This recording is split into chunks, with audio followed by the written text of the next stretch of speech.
Yesterday, Christmas Eve, was the trailer or preview with drizzles and light showers in the late afternoon and well into the night.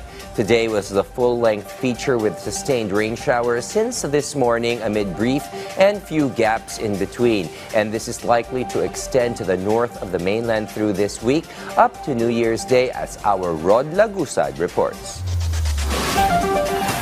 The whole day, it was a rainy Christmas day. Continuous rainfall was experienced here in Metro Manila. According to Pag-asa, it's also the same situation in Central Luzon, Calabarzon, Eastern Visayas, and some parts of Mimaropa. This is still due to the shear line, the convergence of the cold northeast monsoon or Amihan, and the warm easterlies. When they meet, rainfall or isolated cases of thunderstorms occur. And this usually happens during the season of Amihan, which usually falls in December up to February the next year. Bicol is unfortunately and yet again hit by the sustained precipitation or continued rainfall and widespread flooding. First, by the confluence of the Shirla and the southwest monsoon in the third quarter up to October this year. And now by the marriage of the Shirla and the cold winds of Amihan as the country turns the page to a new year. Possible kasi na mas nasa east din kasi sila, kaya mas malalakas yung mga ulan na nararamdaman sa kanila, unlike sa atin sa Metro Manila na medyo nasa loob.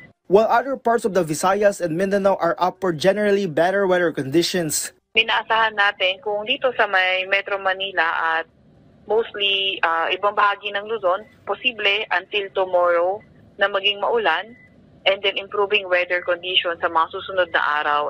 While it is possible or even probable rain could fall on northern Luzon in the next days. Dahil yung axis na shear line, possible na mas nakatutok na sa lugar nila. Pero in the next 2 to 3 days, posible maging maulan, and then after that, possible Amihan na ulit yung magpapaulan sa may bandang silangang bahagi ng northern Luzon. Because of this, there is a high chance the northern Luzon will experience rain during the new year. Although, nakita natin dahil improving yung weather sa Metro Manila, patuloy lang din siguro nating bantayan yung mga magiging weather pa sa mga succeeding days. This is because Pag-asa has a 5-day weather outlook. Rod Lagusad from the National TV Network for a new and better Philippines.